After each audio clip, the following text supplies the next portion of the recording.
నల్గొండ జిల్లా దేవరకొండ ఎస్బీఐ బ్రాంచ్లో 3 ఏళ్ల నుంచి కాంట్రాక్టు మీద అటెండర్ కొలువు చేసిండు.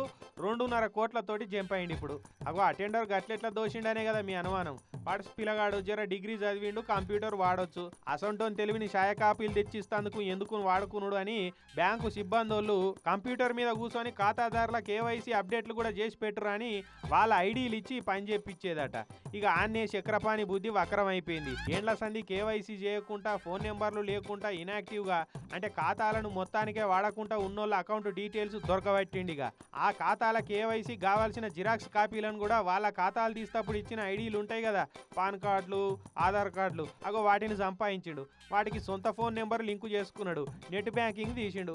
ఇక అట్లా ఎస్బీఐలో వేరు బ్రాంచీలలో ఉన్న ఇనాక్టివ్ అకౌంట్లకి వెళ్ళి పైసలను వాళ్ళ దోస్తుల అకౌంట్లో ట్రాన్స్ఫర్ కొట్టుడు పెట్టిండు. అట్లా హైదరాబాద్, వరంగల్, నల్గొండ జిల్లా బ్రాంచీలలో ఉన్న అకౌంట్లకి వెళ్ళి పైసలను దోస్తుల ఖాతాలలో కొట్టుడు, ఇక వాళ్ళ తాను నుంచి మళ్ళీ సొంత అకౌంట్లకు ట్రాన్స్ఫర్ కొట్టుకునేది. అట్లా 2,65,00,000 కొట్టేసిండు.